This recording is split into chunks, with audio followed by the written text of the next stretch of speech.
Welcome to the latest edition of Until Saturday live reaction show. What a day in college football on Saturday. I was at the Georgia-Florida game, if you want to call that a game. Dave was at home on his couch enjoying himself. I'm Ari Wasserman. We're here. We're going to break down the entire sport. But Dave, before we get into the show, I got to tell you, I took a bad beat today, and it wasn't a gambling bad beat. I'm scared to ask. So I am a Wawa enthusiast, and they have them in Florida.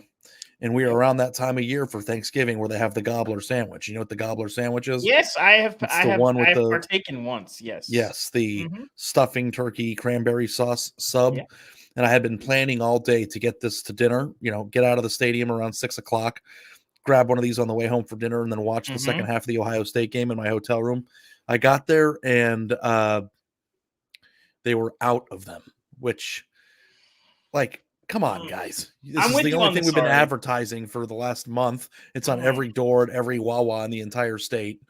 And, like, it's just like, how am I supposed to come in here and have a good show when I didn't do that? So I ended up getting a chicken Caesar salad instead from a local restaurant. And I got to tell you, I'm not fulfilled right now. So I need you to help me be fulfilled as we go in. I'm going to ask you later on in the show what you had for dinner. We can't get off track here, but everybody listening, thank you so much for tuning into the latest edition of Until Saturday. We had a lot of really big games. We had some major upsets. We had some close upsets, some fun. I thought there was a lot of revelations. We'll get into all those things once we get into the show. Thank you for being here. Like and comment and subscribe on the YouTube channel and the podcast feed, wherever you listen to this. If you're here live with us right now, we thank you so much. If you're listening to this first thing on Sunday morning and you want to watch us live when we go Thursday, Saturday, and Sunday, the links are in both shows' descriptions to find it at both places. We are about 24 hours away from the Until Saturday, Sunday Sound Off edition. If you want your voice to be represented on the show as bad as we want it to be represented on the show, be sure to call 316-462-9852 where you can leave a voicemail. Again, that is 316-462-9852. Leave that voicemail. And lastly, sign up for the Until Saturday newsletter where you'll get your daily fill of college football news right to your inbox. Again, predictably, that will also be found in the show's description. So why don't we get into some football here, Dave? I thought the biggest result of the day has to be Oklahoma losing on the road to Kansas. Our Max Olson was there. He followed the goalposts into the nearby lake. It kind of reminded me a little bit of your post-game journey last year after the Alabama-Tennessee game. And I don't know if that's a game that changes the national championship picture, but certainly puts us in a position where we have more context on how to view it. So lastly, the best thing is we no longer have to participate in the discussion of what happens if all Power 5 champs are undefeated. It's never happened before, and it's not going to happen now. So, Dave, did you watch that game? Bean was flinging it, man. This man, I think the one thing that I think is really interesting about Kansas is it's crazy enough that we're sitting here. Is this year 3 of Lance Leipold? Yep. That Kansas won, has arguably the best player in the Big 12 in Jalen Daniels. When healthy. Well, sure. 2, did not have him today. And 3, beat Oklahoma anyway. That is, all of those things are wild, just on their face. I don't think Kansas's struggles really went unnoticed or unreported. I mean, for almost a decade, they just kept digging themselves into hole after hole, digging deeper and deeper, where they were not competitive for a long time. And so Kansas has been competitive. They obviously had a little bit of a slide last year after starting so hot. And so it was cool to see them get this moment today and win a game that was an upset. But I don't know about you, Ari. I didn't fall off my couch watching it. Kansas went I think that with Oklahoma. Our bodies and our mind are used to having the Kansas reaction.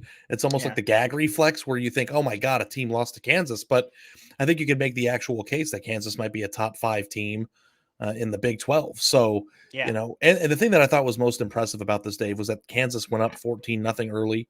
There was a delay, but Oklahoma erased that lead and actually was winning at halftime. And they took punches back from Oklahoma. It wasn't just like a grab ass infested game. From start to finish. Oklahoma had a bunch of penalties, as you just saw, 111 yards, 3 turnovers. but Oklahoma was punching back and taking leads, and Kansas kept getting off the mat at home and scoring and taking the game back. So, I thought it was a really good plan for Oklahoma to let Kansas score late in the game with about a minute left. I thought there was a chance that Oklahoma would go back and score. Maybe if they had 25 more seconds left on the clock, they would have. Kansas but now we have unprepared for them to let them score. Also, we should have seen that. We have a wide open Big 12 race, and it almost kind of feels like to me now, depending on what happens with Oklahoma the rest of the year, that we could be watching a huge pivotal game next week with Kansas State and Texas for who's going to win this conference potentially. I don't know. Maybe that's a jump too much. Oklahoma's certainly still in the picture, but definitely a interesting thought process when you think about, we were having a discussion 4 days ago about whether or not we should take Oklahoma seriously as a team that could make the playoff and maybe win a playoff game with this year shaping up the way it was. Well, you look around the Big 12, and obviously everyone's got a loss now, but you look at Kansas State and Oklahoma State coming on strong. I don't necessarily take Iowa State that seriously just yet. I want to see a little bit more. But Kansas State is playing unbelievable football. Avery Johnson, his emergence really makes them kind of scary. They still got Will Howard. It's a weird situation there. And then Oklahoma State is just playing good football the last month. And I think those teams were not looking fantastic early in the year. Missouri is better than people think, and that loss from Kansas State doesn't look quite as bad as it did early on. That sort of made you wonder if Texas and Oklahoma were going to cakewalk to Arlington. They still both have a great shot to get there, but they're going to have to earn it. There's not another ranked team in the league, but like West Virginia can be a little bit spunky as well. You never know if TCU might wake up for a ball game.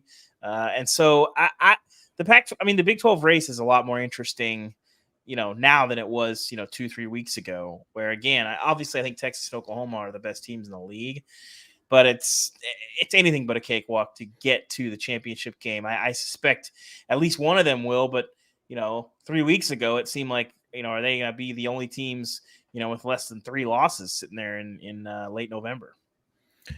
I want to have a quick aside discussion about coaching candidates in this country and how we've kind of gotten to a point now where the young offensive mind and sometimes or most of the time attractive coaches are the most sought after candidates.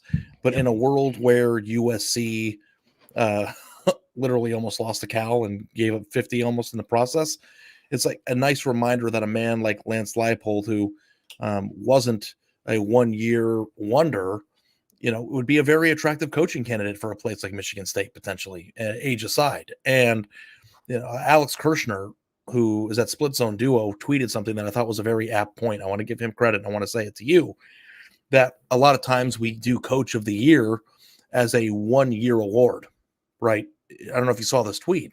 I didn't see it. And really, if you look at it, the Coach of the Year could be done in increments of 3 years, because sometimes there are flashes in the pan. I mean, Mel Tucker had a really good year. I think he won it that year, and the following year wasn't very good. But what about the people who come in, change a program, and then it stays changed?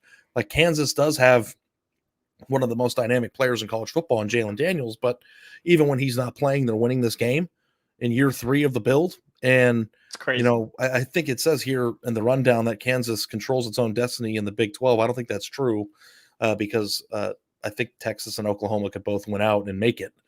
But it is still a real distinct possibility with their remaining schedule here that Iowa State, Texas Tech, Kansas State, and Cincy remaining on their schedule, that they can win all 4 of those games and finish as 2 losses in the Big 12 in year 3. So, I personally would trust him to run my program if I were an athletic director. And I think that we need to talk and maybe reverse the mean a little bit about just, it's not just young offensive coordinators that deserve to be head coaches in this country. I think that there is. I mean, I can't remember if it was about Kalen DeBoer. I think it was.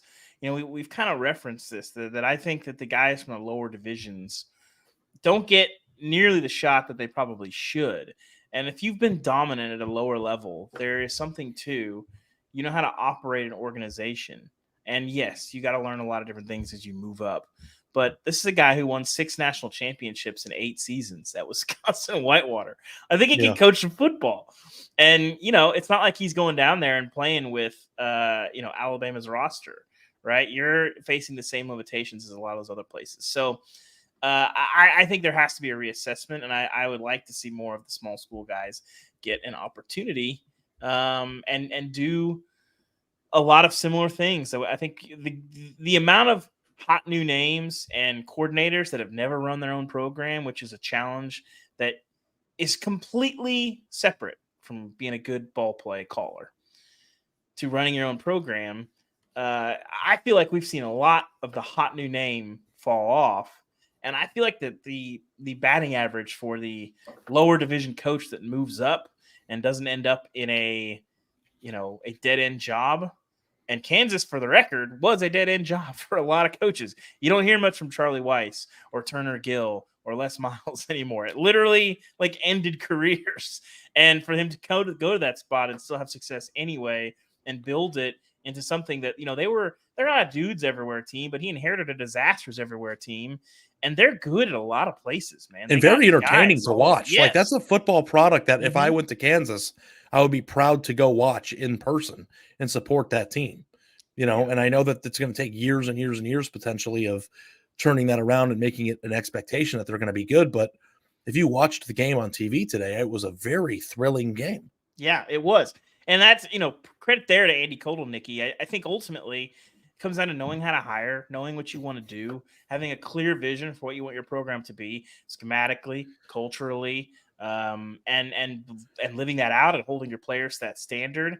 Coaching at Kansas is a different challenge than coaching, at Ohio State or coaching at Pitt or coaching at Tennessee. They're all very different places. But Kansas is on the short list of the toughest jobs, and I think he sees himself as a builder, and I'm what he did at Buffalo was really impressive, and it's carried over obviously to Kansas. And I think our ADs get really tunnel visiony when it comes to coaching hires, and let's broaden that a little bit. Yes. Okay, so why don't we get into the juiciness of the discussion? Okay, on Tuesday we have the first college football playoff rankings reveal. And I know that might not be as thrilling for you because some teams might be left out. But for me, that's a super exciting time. I like the Tuesday night stuff, for the record. This week, do? We both have small children. I'm not crazy about them doing it on Halloween night for the first time. I get that's just how the calendar fell. But isn't trick or treat day on Monday? No, it's Tuesday. Ari, it's Tuesday. We're going trick or treating on Monday, so I don't know. If that's and you say I'm weird. That's weird, Ari. You're going to be going up knocking on people's doors, and they're going to assign. You're going to assign weirdness to me when that's just when the neighborhood's doing it. You're going to get shot, Ari. You're going to get shot. I hope not. Knocking on people's doors around Texas. Yeah, well, I think that's the day that we are told that is trick or treating day. But why are they doing it that? Why I don't know. If it's on Tuesday, then I'm like, listen, we all have wives, and they always make plans, and they tell you. And then you're always wrong. So maybe I'm just misremembering what she said, but there is a Halloween party that we're going to on Monday evening and we're trick-or-treating after. So okay. I don't know. I don't know. Maybe I'm just misremembering that and it's on Tuesday. So, well, all right, I'll enjoy this. So tomorrow night will be our last podcast together before you get shot. Okay. Keep putting that into the atmosphere. I'm super excited to keep hearing that. I was at the world's largest outdoor cocktail party. You got it. Nice. Ari. I always stumble over that. I don't know why, but are there really that many? I've never been to it. Is there really? I'll tell you one thing. When I walked out of the stadium, it reeked of booze. So, I mean, it's the college football game. People were tailgating, but there was a lot of spilt beer and booze on the floor that I smelled. But they allow beer. I feel like if you go to the smell beer. A lot of beer, they just knock it out of your hand and hand you like a Mai Tai or something. Yeah, I don't know. I never thought about that, but. Florida beat the crap out of, Florida wishes. Georgia beat the crap out of Florida, 43-20. The points that Florida scored came after the game was over. I thought coming into this game that we tried to talk ourselves into the notion that maybe Florida had turned a corner after beating South Carolina. Georgia was without its best player in Brock Bowers. And, it's just a weird series. Weird things have happened in this game in Jacksonville. Yeah. And we are getting to the point in the year now where it's the last Saturday of October where weird stuff happens. Maybe it's the spookiness of the season. But what happened and what I saw in person was just a completely bigger, stronger, and faster team beating the crap out of another team. And Florida scored a touchdown on their first drive, and then it was punt, downs, fumble, safety, punt, punt. And Georgia made plays on defense. They arrived at the ball and were violent when they got there. On offense, they had a bunch of yards after the catch. Ladd McConkey is 100% healthy and had a bunch of yak. 135. So here's my premise of the column that I wrote after the game. And Cam Molina, our producer, thank you so much for putting the Death Star graphic into. It is certainly a work of art. Now, I've never seen Star Wars, but I've heard people say Death briefly, Star. Ari? So sure, if you want to, I'll just give you the floor as you can spend the next 40 minutes on this if you'd like. Why? Why have I you don't not like sci-fi Star movies. Wars? It's not my deal At all? Like any of I mean, them? like I think that they're all the same and they're boring. I don't like them. They're not. I actually, you want to know what I actually think about Star Wars? I think it's the biggest grift in the history of all movies. They keep making them every Christmas. There's a new Star Wars movie. They keep getting worse, and everybody's watching them. All right, you're going to get me off track here. Disney purchased Star Wars and has begun squeezing all of the money out of it. The originals were just Lucasfilm. They were actually, the original trilogy is fantastic. The second one has its problems, but it has its moments also. The new ones I thought were good, but Disney purchased basically Star Wars, and they so now they are coming out with that's Disney why you see own Marvel too. Or am I making that up? I don't know. I don't really like the Marvel movies, but this is why you're seeing 800 Star Wars shows and all that stuff. The original trilogy is fantastic. It's just not my deal. I like a good drama. I like a good drama. I don't. Well, necessarily all right, I watched Dune yesterday on Netflix, and I've seen Star Wars many, many times. They're not the same movie. All of them are not. Ari, we gotta. Somebody just is giving me crap because they said it's not science fiction; it's science fantasy. Oh, okay, that changed my mind. I'm in now. Like, what are we doing here? Science fantasy. Yeah, science fantasy. Here's a fantasy. Why don't you just watch a good drama movie? I watched a movie. You are going to get me off track, but there was a movie that came out in 2014. It was James Gandolfini's last movie, and it was called The Drop. Have you seen the movie The Drop? No. It's a forgotten movie because back in the day when they used to make really good movies went unnoticed. But it was just a bar owner who, was confronted by the mob, and they took over the bar and made it a drop place for transactions to, for money and stuff in the mob. I feel like it was just a conflict of a straight man bar owner who lived the right way dealing with the mob and all that stuff. It's hard for me to see James Gandolfini being convincing as somebody dealing with the mob, but I feel like I also just feel like if that movie came out right now, it probably would just win an Academy Award. They don't make movies like that anymore. It's I don't know how many times Ari would rather watch The Bachelor than a Star Wars movie. I would, yes. The Bachelor is the perfect show to just lay on the couch with your wife and scroll through Twitter and just hang out without using your brain. It's a nice escape from sports. And I'm just, listen, I'm just not. I had this fight with Andy 800 times. I'll have it with you. I'm just not somebody made me watch the Interstellar movie, and I was just that movie was an hour too long, and I didn't understand the ending. And just can I just watch a good movie? Like the Shawshank Redemption. If you put Shawshank Redemption next to any Star Wars movie, it's just what are we doing here, guys? Different things are. That's saying, I know. That's like saying crab legs and steak is better than steak. It's different strokes for different folks, I suppose. Yeah, I'm just not a Comic-Con guy. I'm never gonna be. And I'm not saying that if you are, that's bad. I'm just saying it's just not my taste, and I prefer to avoid those things. Fair enough. But apparently the Death Star is this big thing that just blows things up. I didn't know at the end of the movie that it blows up planet. itself. It does blow up, but then it is reincarnated and then blown up again. So if the Death Star is blown up at the end, then it's a terrible analogy. And I didn't use it in the story that I wrote. But I think that in this world of parity, where you and I struggled to figure out who our top four would be in the middle of the season in the playoff on Tuesday, we are convincing ourselves that Michigan or Florida State or Oregon or Washington, who, by the way, has struggled with terrible teams the past 2 weeks, barely beating Stanford on Saturday, can be the team this year to win a national championship. I think that we have convinced ourselves that Georgia, for whatever reason, is vulnerable as a result of not having Brock Bowers. They play some grab ass, and they're not as motivated or the complete version of itself as they were last year.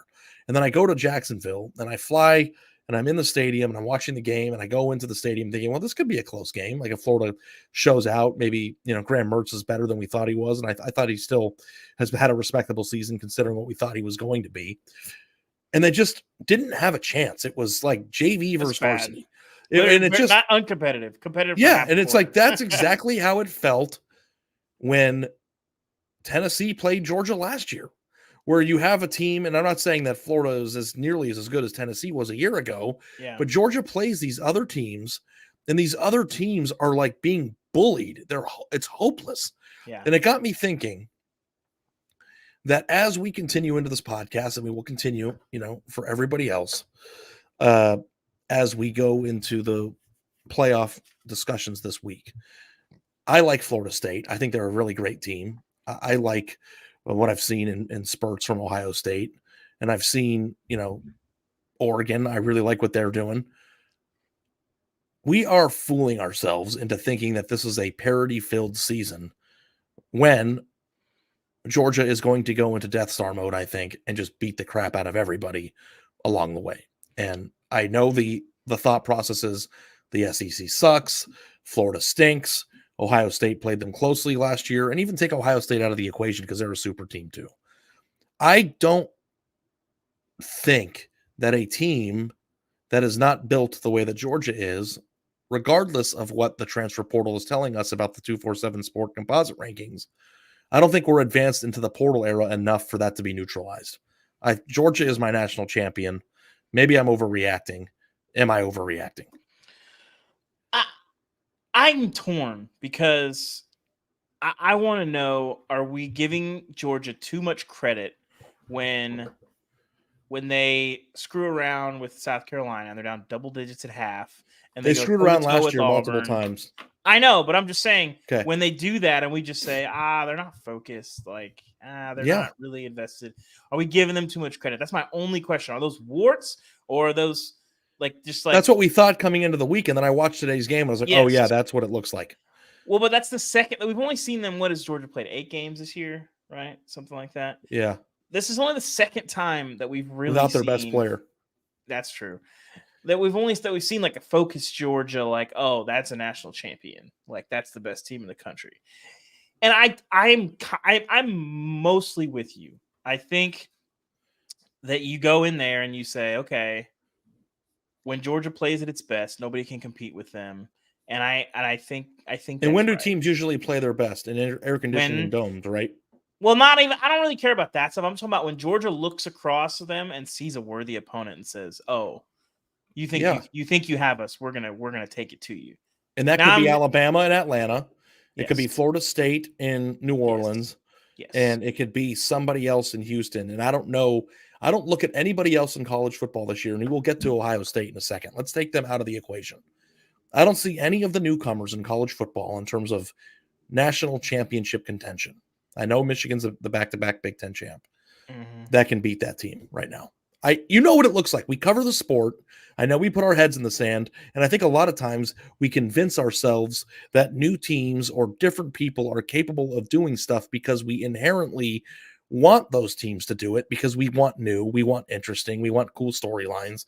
But the fact of the matter is that this team is built the way that you need to be built. And the question is, do you think we're deep enough into the portal era where that's neutralized? Here's my counter to this, Ari, and this is the only case I have against this, is that the last 2 years, Georgia was fielding a defense that was on par with the best that we've seen in a decade of watching this sport. They have one of the best defenses in college football this year.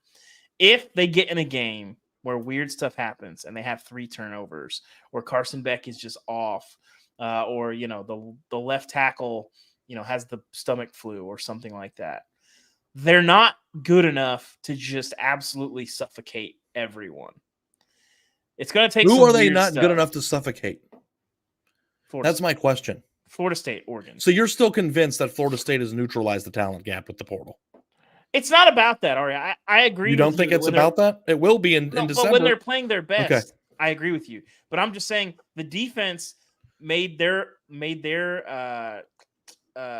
margin of error so big, and they didn't even need it because Stetson Bennett was so efficient and so smart and made so many good decisions. But their margin of error was huge because of that defense. The defense can be gotten. They're not as stingy up front as they were. They're not as good on the back end as they were. They're still really good. They're still probably one of the best defenses in the country. But they're not playing defense at a level where you're here's saying my counter this is to one of the that, best Dave. in a decade. Do you remember the 2019 playoff? The LSU, Ohio State, okay, Clemson LSU, teams? Ohio State, Clemson, yes. Mm-hmm. That was the 2020 playoff. So, Georgia might not be as good as they were last year, but the rest of the sport isn't as good as they were last year either. So I think that it remains to be seen. That remains to be seen. I'm telling you, man, there is no other super team. Listen, maybe Alabama will turn it on and go crazy. I don't know. But there are 3 teams in college football who are built to compete with Georgia when they care on an indoor field in the air conditioning. That's Ohio State, that's Georgia, and Alabama. Those are the 2. Both of those teams are fractured versions of themselves. We're going to get to Ohio State. Yeah.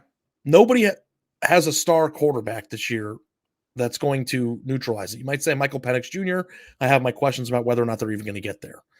I just don't know if I can continue with the charade that I think that anybody is physically built from top to bottom to get on that field and beat that team 4 quarters, especially in an indoor dome, in a dome. Sorry, I don't know why I can't say indoor dome. Maybe that's redundant. My body's trying to stop me. That's where I'm at. And listen, I want to say something too. Kirby Smart is got a little edge to him. He's walking Ari, have you heard? Did you hear the leaked audio from practice last year before the Tennessee game? I know. He's got an edge to him. I can't believe you're learning this right now, Ari. People were asking him in the post-game news conference, and Seth Emerson showed me this audio because I was in another room when he said it.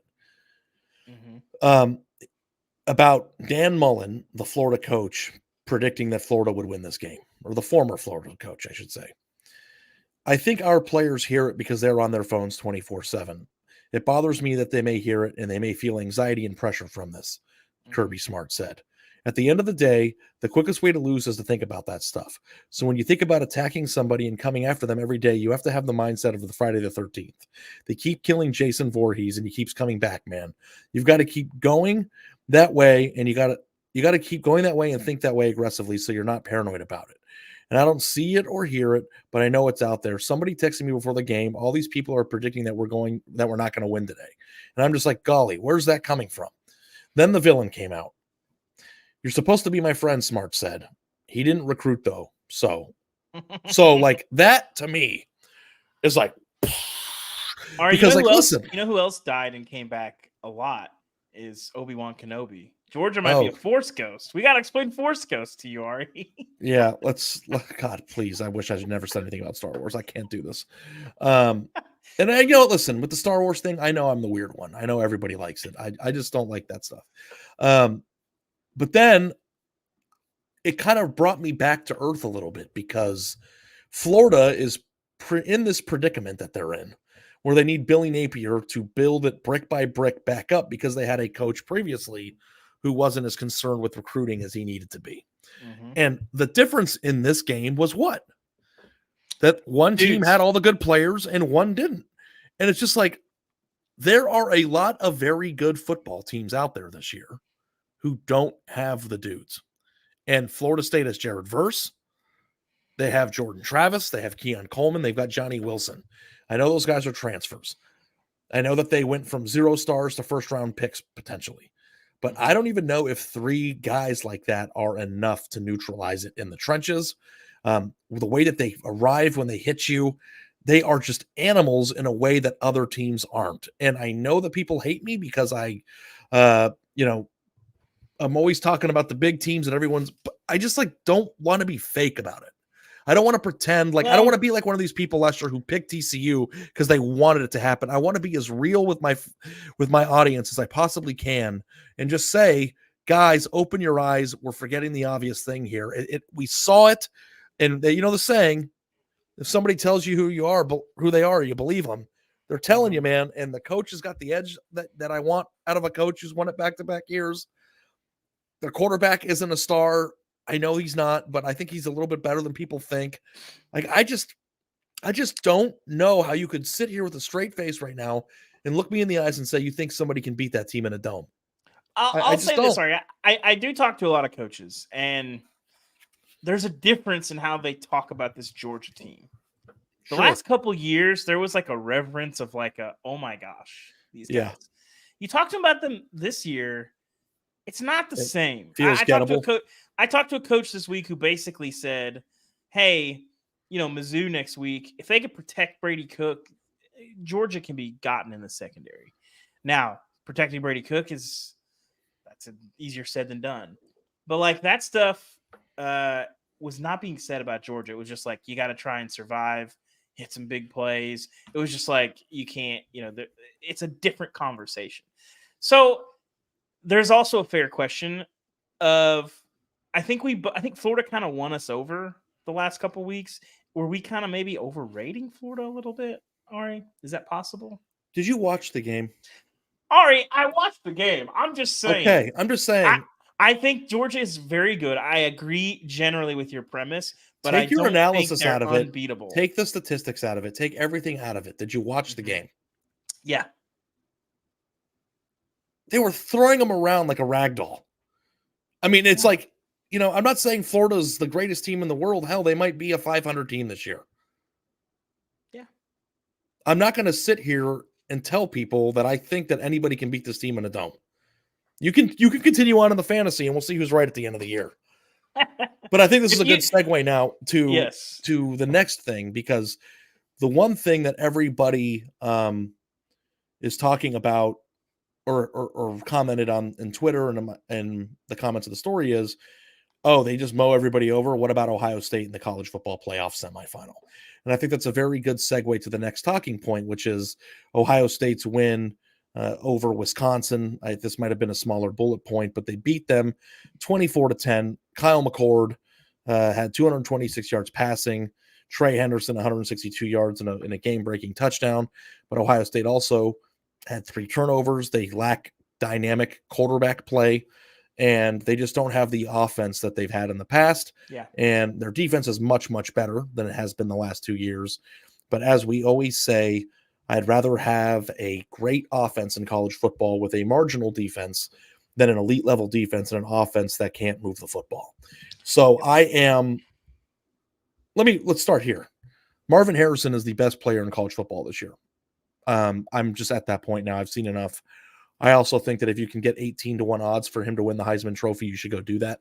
That's what they were coming into the year. 18-1 is a long shot for a guy who every single time I watch Ohio State play football, they say if Marvin Harrison was on the other team that they would have won. Like, I don't know how a player that good who's going to have 160 yards receiving, if he goes and beats Michigan, 18-1 is a lot of odds. It's a lot of value. I'm not saying he's going to win it. I would go lock in 18-1 if I could. I don't think he'll be able to. Crazy numbers to win the Heisman as a receiver, though, Ari. And they're in this offense, they're just not going to do that. I mean, he's getting 160 yards most weeks, and he scored twice and was the difference in 2 games. Most weeks, so, Ari. No, he too slow to start.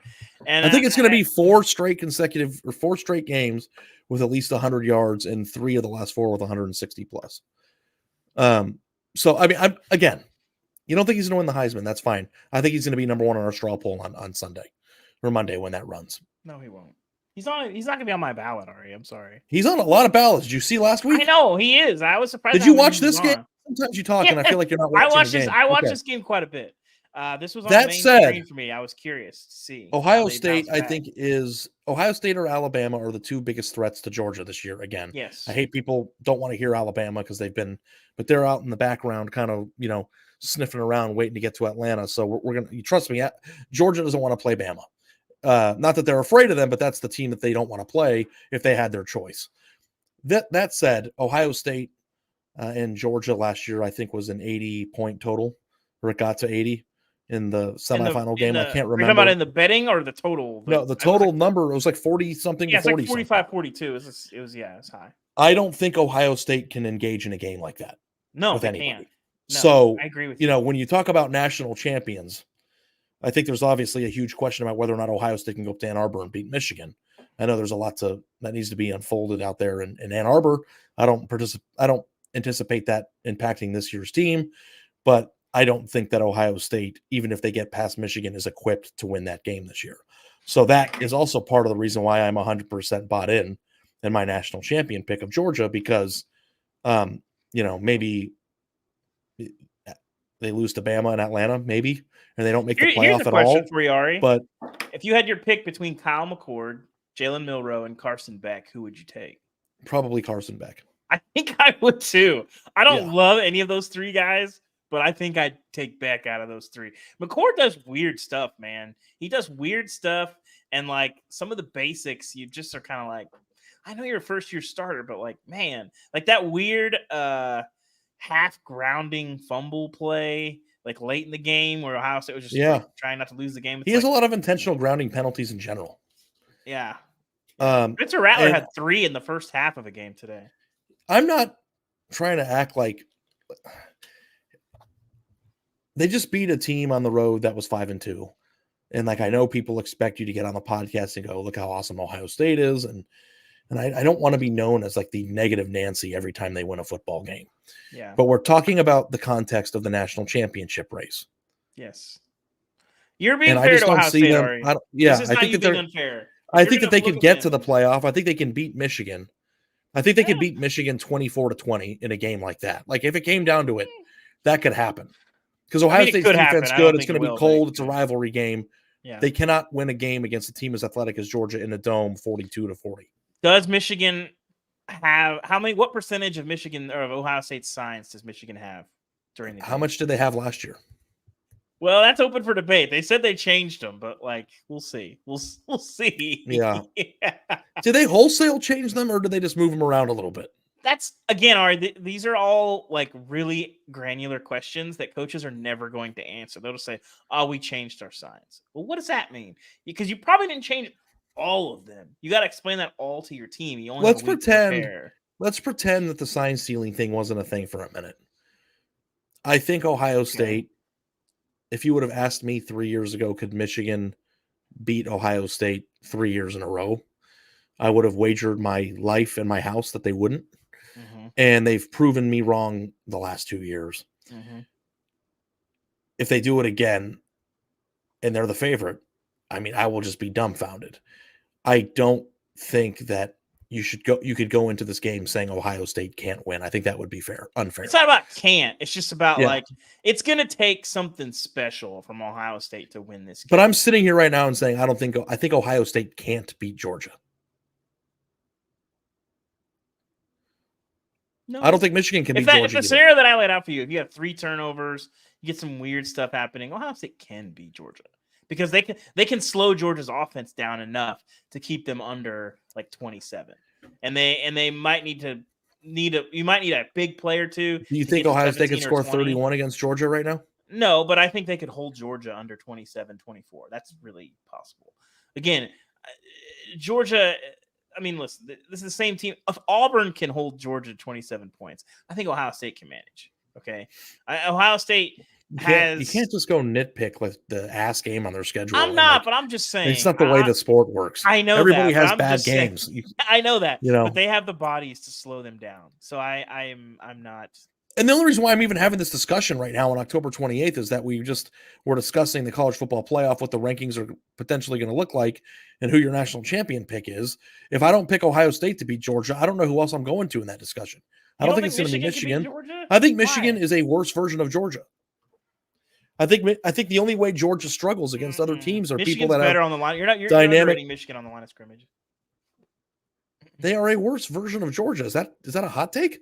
Their offensive line is better than Georgia's, Ari. So you think that they're on par with Georgia? Michigan? From an athlete level? Did you hear anything I said the last 20 minutes? Not necessarily athletes, Ari, but they can compete on the line of scrimmage. And I know they can. That's the most important part of the game. No. I think that skill position players and dynamic playmaking ability with freak athletes on the outside that ooze athleticism is the way that you beat Georgia. You don't beat Georgia by trying to out Georgia. Georgia has guys on paper that should be game breakers. Ra Thomas, Dom Lovett. They aren't. They have not been. Maybe they are by the time they play them. Oscar Delp, I like what I saw from today. We'll see what Brock Bowers is when he comes back. Okay? There's a person here too, and I want to mention this, that keeps talking about Texas. Texas is a sneaky, interesting team that I don't think that we should, in terms of talent and game-breaking ability, like Xavier Worthy, JT Sanders, healthy Quinn Ewers playing well, Jonathan Brooks, like, and a really, really good offensive line. Like, I think that they match up better than Michigan does with a team that with Georgia. I just do, yeah. I think that you need to have an Well, Xavier the Worthy skill on your position team. talent, you're probably right about that, but You're not going to you think that you're just going to Blake Corum Georgia to death and no, bludgeon but them the way that Georgia beats everybody they play? No, that's not how that's going to go. But I think the idea is that they have enough through the air, enough to keep them honest, where Georgia can't just put 7 guys in the box. You think if you polled the chat right now that they can name a single Michigan receiver? I mean, we can ask. Go ahead, everybody, real quick. Name a receiver on Michigan's football team right now. I think they have better weapons than Penn State. I think ultimately what we're talking about though is that no one's typing anything. Okay, isn't that the game we played with Penn State too? I believe so. Okay, Brady Miller, I'm going to send you a prize. You get a free car wash. It's a problem that everyone's naming the same guy. I mean, Roman Wilson is who I would have named. You get the point, though. Yeah. I mean, that's fair. It's fair. Stephen Small. Okay. Oh yeah, Roman Wilson. All right. How much do we want to hit on North Carolina coughing it up? Sure. North Carolina just lost to Georgia Tech, man. I don't know. God. I didn't really have eyes on this. I didn't really. I mean, I'm kind of, once North Carolina lost last week, I'm kind of like, I don't trust you. This is why, we don't trust you. You do weird things. You lose games you shouldn't lose. And this is it. This is Dave, North Carolina experience. I think this is a very good time, because that was a very heavy conversation, to remind people. Mm-hmm. Voicemail number is 316-462-9852. And the voicemail number is 316-462-9852. We're getting to the point in the season where we're going to start having heavy-handed conversations about national championship pictures. And I know that people get upset and fired up. And that's my favorite part of the sport. And I'm going to miss it dearly when we can't do it anymore. But if you don't like anything that me or Dave just said, that Auburn point, for instance, if you want to latch on to whatever that meant, please leave a voicemail. We want to hear from you. You agree, you disagree. I wrote a column from the stadium in Jacksonville, Georgia's Friday the 13th mentality and how it could kill the parody fairy tale. That was my column off of the game. I would encourage you to go read it if you haven't. And, let's get back into the rest of the sport here. So, yeah, North Carolina is just a disappointing child that, has all the tools in the world to maybe go to medical school and they just party it away. I don't know what happens. Yeah. Like last week with the Virginia game, like, come on, man. I know. I didn't watch hardly any of this. I was tracking it on the game tracker, but they were up most of the game. I was kind of like, Georgia Tech's not going to get there. And then we started the show, and people were like, and it kept getting there and kept getting there. It's like, I'm hang lighting. I'm dead. Okay. But yeah, it's easier to watch. I watch a lot when I'm at home. I have, 6 screens at my disposal that I kind of move around. But just so everybody knows, Dave needs 15 minutes to move his game watching setup to his office. And I don't know if he has a briefcase or a rolling suitcase or something. It's like a 3-trip situation. Just get an iPad, dude. Just get an iPad. No, here's the thing. I have the TV, the main TV, and then I bring my office TV out and I put that on there. And then I have my work laptop, and then I do the custom multi-view on the second laptop where I have 4 windows that I go, one game here. I feel like I would have a stroke if I was watching football the way you do.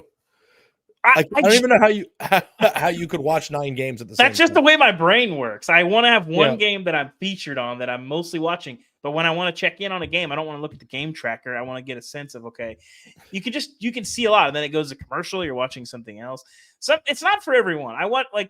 I feel like there's so much information that way that I would miss everything. But I've been doing something similar to this for 15 years. It's just how I consume the sport, because there's so much happening. And your brain learns to compartmentalize. I don't know. I watched Red Zone one time with my dad, and he about passed out and was like, what is this? And I was just like, this is how I watch, the NFL. I just watch Red Zone, and just there's something to that. But I think when you do this job, you can't just watch one game. Yeah. You really just can't, because we got to talk about it. There's all kinds of stuff happening. I can't see everything, but I see a lot. So, Well, listen, we're 44 minutes in here, and we have a hell of a lot still to talk about. We do. So why don't we just do real quick? Penn State, super grab-assy game against Indiana, 133-24. Michigan is in 2 weeks, and I don't know if this. All right, we got to coin this our new section. This is our nuts in the oven section. Nuts in the oven section.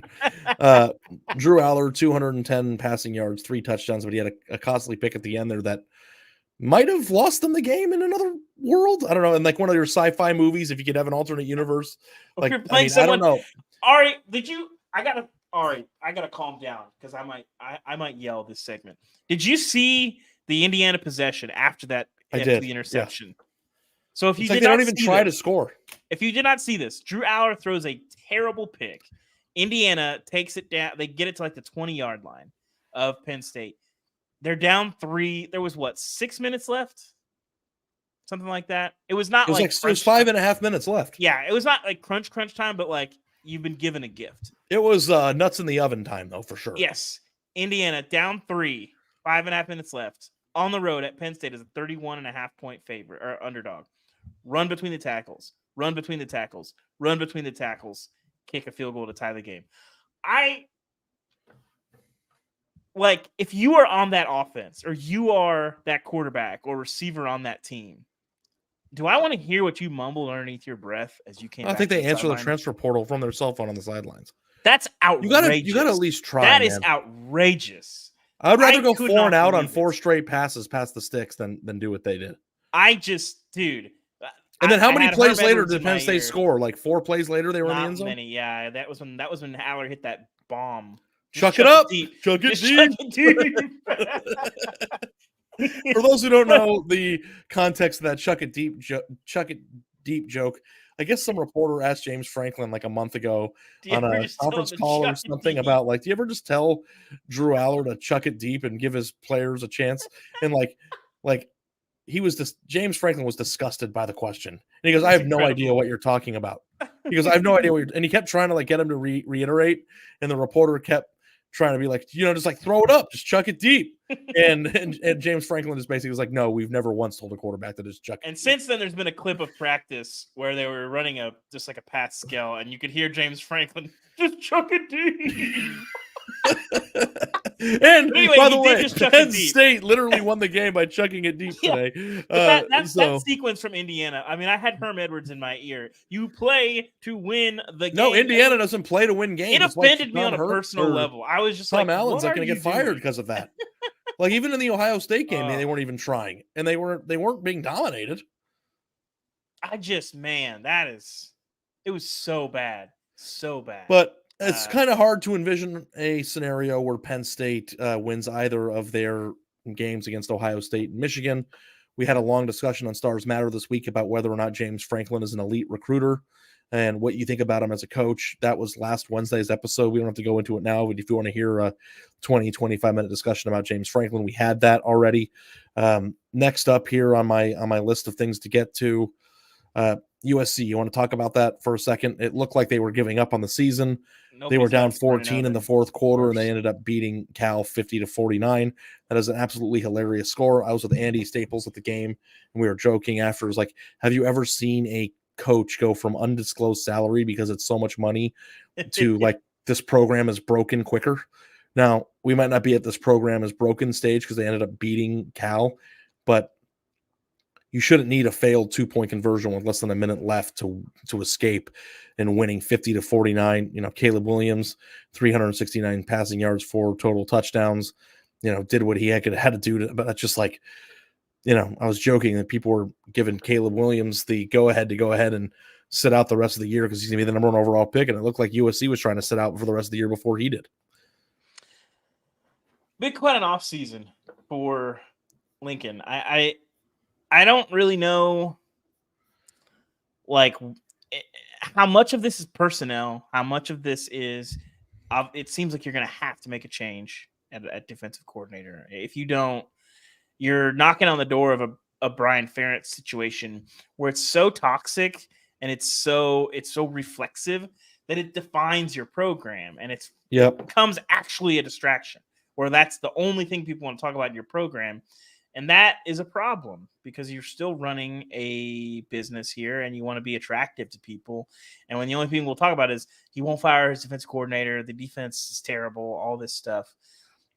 I will be very concerned if he doesn't. Like if they, moving on. I mean, part of the reason why Iowa's so reactive is because that they won't fire their coordinator. So, we'll see what USC does, but I think they're in real danger of potentially losing 4 or 5 games this year. Yeah, they're just not a good. You look at the schedule ahead. They still haven't played Washington and Oregon. They still have UCLA, who absolutely, speaking of suffocated Colorado today, as we predicted on the show on Thursday, or at least someone did. Yep, and I think that there is a legit question of like, I don't know if it's like bad, but he had a really, really bad public statement on Wednesday or Thursday of this week talking about recruiting California. And I agreed with it. I didn't know that he should have said what he said. And Antonio Morales, our USC beat reporter, did a really good job. He asked the question and then wrote the story, but basically was saying we're not going to reach for guys. Here, I'll read it real quick. As far as recruiting, whether it be national or local, to me, it's kind of all the same. How do you build the best roster you can of the guys that are available to go recruit? Because at the end of the day, if you go win the national championship and you have a roster mixed from all over the country, nobody's going to say, well, that's great, you won a national championship, but you don't have 80% local guys. The flip side is if you don't have a good year, they're not going to say, well, at least he has a bunch of California kids on his team. You clearly have to go do a great job recruiting locally, but I told you guys when I got here, it's about getting the right guys. I think in my evaluation of the program we got here and started looking at my roster, I think that there were a lot of players from the state of California that, in my opinion, should not be on the USC roster for one reason or the other. Hiding behind the curtain of, well, at least they're from California, doesn't do a program any good. Yeah, we want to get California kids. We want to get local kids. We want them to be the right kids, the right kind of students, right kind of players that fit that what we're doing in our building. No one not ones that go against the grain of what we're building. I think that is correct. I think that's fair. Yeah. Why the freak would you say that? Well, I'll say this, Ari. I don't know as much about California high school football. In Texas, he would have a real issue on his hand if he said that. Yeah, because it's similar. I don't Texas know if it's high school coaches have a lot of power, and they care a lot. And if you run afoul of them, what do you gain by saying that? Yeah, it doesn't help you. Like, I'm happy he did, but like, here's the thing: I agree with him. Like, can you agree with him, but also go, I wouldn't have said that.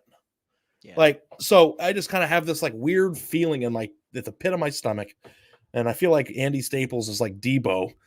Coming to collect his money and rip my grandma gave me this chain. He's gonna my mama or whatever.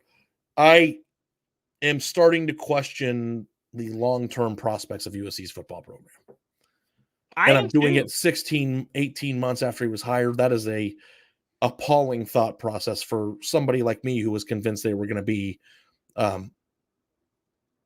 elite. I thought they would be too, Ari. I mean, ultimately, it's not even just that.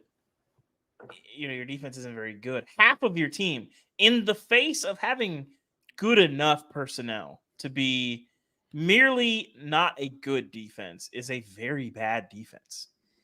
And that all you have to be is basically not good to be a Pac-12 contender. And they are not that. The offensive line is another issue. We've talked about it on here quite a bit. The offense isn't just like a juggernaut, but they do have the best quarterback in the country. So you should be better than they are. But they, I'd be curious to see some of their short yardage numbers because they don't just line it up. They do some really creative stuff in short yardage situations, but they're not that physical. And the pass blocking has been actively bad. So, I'm kind of done with USC. They're not serious. We take them too seriously. Like they're just. Yeah, they're not a contender to do anything this year, I don't think. Okay, just a few quick things, and then I want to get into an important segment, which is coaches throwing their own players under the bus. And I think we saw a few instances of that on Saturday. But South Carolina fell to 2-6. Texas A&M improves to Texas A&M wins 30-17. It's very strange, but Shane Beamer was a darling of a coach a month ago. hey, 6 weeks ago, and like now it's like, how do you feel about him? And then also, did Jimbo get to suspend his fire Jimbo stuff for another week? Like, where are we at with both these coaches? No, you have to go from a macro perspective, because when you're talking about the Jimbo situation, if they would have lost today, people thought he would have been fired like soon, like, right? Okay. Like, isn't that like a but thing? From a macro perspective, Jimbo has underachieved by so much that one win over South Carolina doesn't do anything. It calms it for like a week until the next time you lose. And the next time you lose, the people zoom out and say, here come all the stats that tell you how bad it is. This is kind of the inverse of the Shane Beamer thing. First of all, they got a bajillion injuries. I think they got like 7 offensive linemen that are out.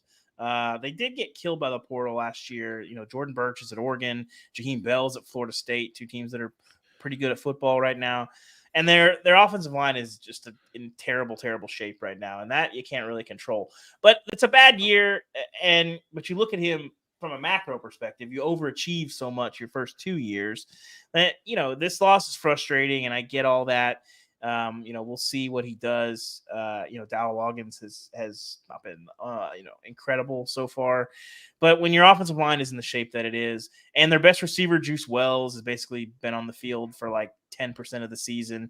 So it's kind of just a lost year in Columbia. And I don't think it says a ton about Beamer personally. And he's recruiting pretty well. That always quiets people, you know. Eli Drinkwitz didn't have a winning season, and he got an extension in part because you know how hard it is to get the best recruiting class in school history coming off of a 5-7 year. Yeah, you don't see that very often. So recruiting is always going to be something that you can never get too much hope. You can never get too much hope. Yeah. So those are 2 programs that we're going to continue to track moving forward. Miami had a tough go of it with Virginia. They won in overtime in an exciting game. I was sitting next to our Miami beat writer at the Florida game because he was covering the Florida game with me, and we were watching the Miami game together.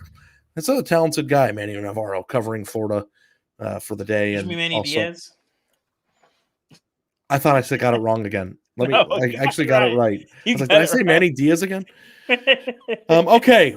Coaches throwing their own players under the bus. I think we have a sound clip here. I don't know which ones we have. Producer Cam Molina is incredible, but go ahead and play them. One from Dave Doran, one from Mike Loxley at Maryland.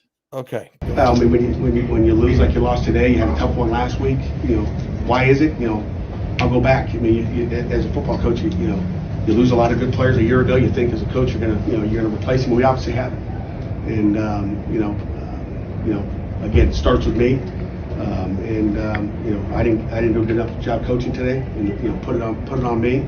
I mean, we got to make plays. So you know, it just comes down to making plays and doing a better job coaching. Give us scheme, put things in place, and we both have a responsibility within that relationship, coach and player. Players got to make plays, and coaches got to make sure we coach better. And both those plays were plays that could and should have been made, and they weren't. But that was the story of the day for us. This goes back, Ari. I think they're both correct. They're right. You're not wrong. Oh boy, what you said. That is not the take. But yeah, you're correct. But at the end of the day, like, for better or worse, there is an element. Loxley was correct. Well, Narduzzi is also correct, Ari. It's his fault. I'm not saying that's wrong, but I agree with you. There's problems. There's issues with why the players are what they are. But at the end of the day, they didn't make plays. Either way, there's an element of politics to this, and there's an element of keeping your locker room. And, you know, it's just not, it's not great. And it just never plays. It never plays. Because I think in a coach's mind, he's saying, oh, well, people are going to try to bury me, but like our coach is doing a good job. We got players in position to make plays. And if you think, well, if I make it clear that it's the players and not me, it might help me. It doesn't help you. It never helps you. It doesn't. Let me promise you something, Tom G, who writes, players get played like pros. They can take the blame. I'll agree with this thought process when they actually do. I don't think the Pitt players are played like pros. I don't know if Maryland's players are paid like pros. I don't know what it is. I think that Narduzzi is a good football coach. I do too. I think that he has done a very good job at Pitt. I think he's the perfect person that they would need in that position. I don't like the way he says things sometimes. I don't know why you would do that. And any coach who is the CEO of a program who has his own players retweeting his own comments on Twitter after the game, like this can't be real, a word, all the things that they were saying, it's like, damn, like that's a problem, and it's like, also too, how do you recruit players to play for you and that's your attitude? I don't know. Full quote wasn't that much better than the sort of misquote on Twitter, and also on top of that, people want to say, "Well, he said put it on me." No. When you say the thing about the players, that's his way of saying put it on me. It's like that's what happened is your brain flipped into honest mode in a way that will be acting in not in accordance with self-preservation, and then your coach speak mode flipped on, but it was too late because you already let the toothpaste out of the tube. That's the reality. And I also just was irritated about the lid comment that he made about NIL earnings. It's like, why would you say that? He says a lot of things that I feel like would be counterproductive in his quest to accumulate the talent that he says he doesn't have. I think that is the crux of it. So, I give or take whatever you want about like whether the quote that was floating around on Twitter was perfect. I don't think that it was the exact quote, but the spirit of what he said that. Yeah, the full transcript was slightly better. If the full transcript it wouldn't have gone viral, but the heart of what he was saying was accurate. And that is not going to do you any favors. Again, even if you're right. It's a lot. I mean, Ari, listen, it's not that much unlike a marriage. Do you want to be right or do you want to recruit? I've never been right before in my marriage. I don't know about you. Yeah. It's literally the exact same thing. Do you want to be right or do you want to be able to recruit? Stay married. I'm not saying you're wrong. Yes. I'm not saying you're wrong, but just some things are better left unsaid, even if it's accurate. It doesn't help you. Nebraska showing some life. How are we talking about Nebraska? They won. That's good, but I know we're talking about Nebraska. I mean, other games to note. I mean, listen, we got to touch on. Ari, did Oregon do anything for you today? Oh yeah, how do we forget that? Thank you. That's on the rundown too. Yeah, Oregon did do something for me. They did something for me in the Washington game too. I am all in on Lanning. Yeah, I love his. I think that like his play call was the exact opposite of the Narduzzi quote, just like not said.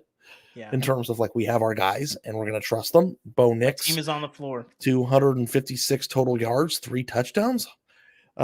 Franklin, their wonderful receiver, who I believe was a 5-star recruit, is a beast. Washington is out there. What is it? Putting their nuts in the oven. And I think there's I don't know, like beating Utah on the road 35-6 is not an easy thing to do. Yeah, even if all right, we were both skeptical of Utah, the smoke and mirrors, duct tape and twine situation. You were right. I was. Just for the record, the Utah fans were mad at me. I said you just did the thing you said you would never do. You're right, but you did the thing you said you wouldn't do. Because I've watched Utah and I'm like, I get why people have to rank them so high, but this is not one of the 15 best teams in the country. But did you see Dan Lanning on game day this morning? I didn't. No, I was by the water in Jackson. It was so good. So they brought him on, first of all, and you'll like this. You'll like this, Ari. They said that they think he's the first coach to come on the game day desk at an away game. Yeah. Yes. And so he was getting booed, and he's like, hey, did you see all these people? They really like Bo. They're saying Bo. Yeah.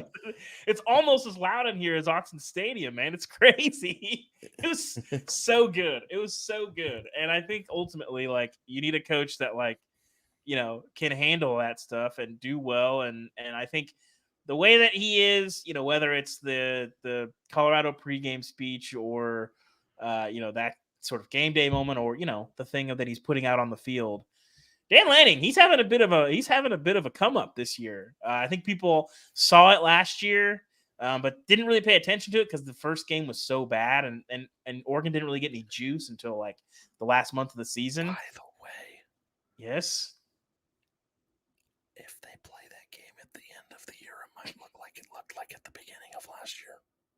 What are we talking about? Oh, yeah. All right. Cam, cut that clip, please, for when Oregon plays Georgia in the playoff, please. I'm just saying. It's not going to look like that, Ari. We stopped paying attention to them last year because they lost to Georgia the way that they did. And it's like, well, what a nice fortune that they haven't had to play. It's not going to look like that. Ari. Okay. It'll be better. It'll be Ari, better. let's have another $1,000 bet. I get 46 points and you Buddy, get I'm gonna lose Georgia. How many? You get Georgia and I get 46 points. And if they beat them by more than 46 points in the playoff, then I owe you $1,000. I don't think the score could. I think it could look similar without the score being as lopsided, though. The soul sucking is the thing I'm focused on here, not the scoreboard. We'll see. I think this Oregon team is a lot better, but they are a lot better. And I listen, when Oregon lost to Washington, I was like, this is one of the top 4 teams in America. Yes. And I still think that it's possible to be number 4 or 5 or 6 and get your soul sucked out. So I think that they are certainly. I think they're going to be in Vegas, and I think we're going to get a chance to potentially see them play Washington again. And it's funny. Well, one team is trending up and one team is trending down after they went head to head. And, that game was decided on the road in the last minute. And, I think that people hate when this happens. And I hate to be the person who says it, but the team that lost the head to head matchup, I think, is the better team. I feel the same way about that game. And people do get really mad, but I'm sorry. What if the college football playoff committee just puts Oregon ahead of Washington? Like, that stuff happens, Well, Washington hadn't lost yet. Am I correct? They haven't lost yet, but I'm saying, like, at the end of the year, if it's a one loss scenario and Oregon's one loss is Washington, and they're playing in Vegas going into the game, and Oregon's like that stuff happens like all the time. Ari, the committee does value game control. You keep doing stuff like Washington in the last couple of weeks, you're gonna have a problem on your hands. Are we potentially going to get through this podcast without you doing a Colorado thing, or do you want to? I mean, we can talk. That? We can talk Colorado. This wasn't that interesting of a game. Any game. Colorado covered, by the way. I told you 17 points is too much. Oh, they did. Interesting. I kind of tuned out. I mean, that's a back door, is it not? You tuned out of a Colorado game? I did. If you're tuning out of the Colorado games, and I think the country's tuning out of the Colorado games. I had Colorado on my 4th screen tonight. I was not the 4th game on the 4th screen. No, I had them. They were like the second. I don't really rank my 4 little. I don't think that you could explain the way your windows work. They were on the second screen. Like, I'm not following this. It's like I have 6 screens. The first 2 are large. 6 screens? 1, yeah, I've explained this on this episode, Ari. Anyway, I had Colorado on the 4th or 5th one, and I just works in an air traffic control booth. Either way, I didn't. I just because I thought they were going to get punked in that game, and they mostly did. I mean, the backdoor cover, but they were not competitive in that game for most of it. So yeah, good on Oregon, good on Washington. I think that USC has probably removed itself from discussion. That was Utah's second loss now. So as we get down here.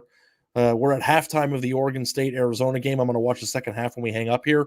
But I think Oregon State is the only other team in the Pac-12 that only has 1 loss outside of USC and Oregon. So we're down to 4 teams who are still technically alive in that race, but it seems like a Washington-Oregon race at this point. So, yeah.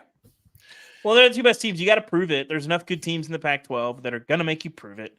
Oregon State, Washington, I guess we'll throw USC in there just because they're going to play and they do have a reigning Heisman winner, whatever.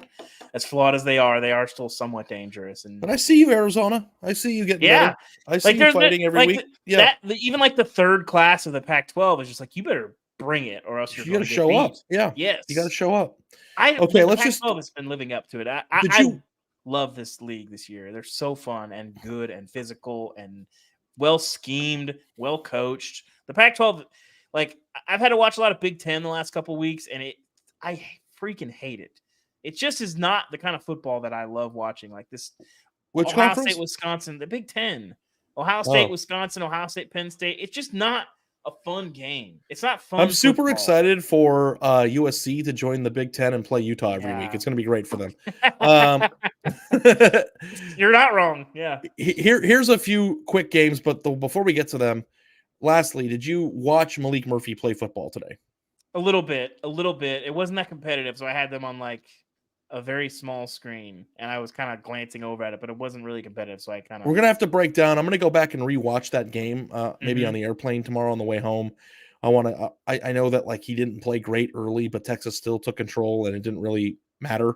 I think that the biggest game potentially of the weekend next weekend is that one, Kansas State, Texas. So all K-State's eyes on playing Malik Murphy and all that stuff. exactly how you play. A few other scores. Tennessee beat Kentucky 33-27. Air Force stayed perfect in a 30-13 win over Colorado State. In the snow. I did watch Yes. that one. That was good. Number 18, Louisville keeps ACC championship game hopes alive with a win 23-0 over Duke. Nebraska, which is the segment that I was trying to get to, but you aptly saved us from missing out on the Oregon discussion. Man, Nebraska. Good for you. Impressive. Good for you.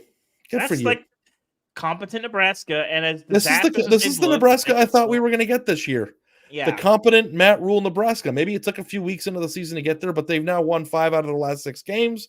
The one game they lost to was a demoralizing loss to Michigan, but they've got Michigan State, Maryland, Wisconsin, and Iowa left on their schedule. I think they can be competitive in all of those games, and I think they can win all of them if they play well.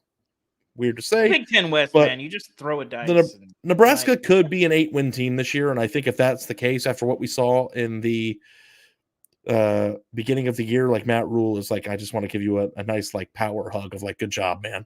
The thing I love about the Big Ten West is that everybody is alive to be the Big Ten West representative in the Big Ten championship game in November. Speaking of people I don't want to take seriously. And I wanted to thank Iowa for not playing today. I feel like more energized and rejuvenated as a human going into the Sunday Sound Off episode. And how about this, Dave? I don't know if you've got the rundown ahead in front of you here. I am looking. Why don't you do the high five for G5? Let's do it. Quickly acknowledging the 5 best G5 results. All right. Well, Ari takes a nap while we talk about the G5. Or if you need to vomit in the other room, Ari, that's fine. Whatever you got to do. UMass gets it done. Beats Army today. They had a second win. Haven't won that many games since 2018. And they had 4. SMU today, 69 points. They could have scored 100 on them. Forget half 100. SMU was up, I believe, 52 to like 3 at halftime. They were scoring at will against Tulsa. We questioned the Kevin Wilson hire at Tulsa. You never know. You never want to put too much emphasis on a year 1 coach, but it's not going great at Tulsa. Also, Scott in the chat says SMU could win the Big Ten West. I totally agree. Actually, SMU is very good. Memphis coughed up a 21-point lead, basically lost this game somehow, and then Seth Hennigan threw a touchdown pass. 12 seconds left to win, 45-42. Wild game. Should have seen that one coming. North Texas, man. Ari, I assume you watch a lot of North Texas games. You do, right? I do. Yeah. They are wild to watch. Every game has like 100 points. It's very funny. I bet the under of that game today, by the way. Good job, Ari. Well done. It was great. I would love that 35-point fourth quarter to get over. It was awesome. Speaking of games Ari might have bet today, Ari, we warned you on the Thursday show. I believe I said Boise is going to go to the playoff this year, and you were dead set on going with Wyoming anyway. Boise beats Wyoming 32-7, outgained them 443-112. That was my lock of the week. I put out a ton of money on Saturday, and my final tally for the day, up $25. Nice. Well done. You know how much stress and pain and anguish goes on for that 12 hours only to finish the day even? It's just, but hey, it's you're not even, Ari. You're up $25. Big red day. I don't know what happened to Boise. I watched this game. I had it on one of the smaller screens, and every time I looked up, they were running for like 9 yards. I think Wyoming just got their ass kicked.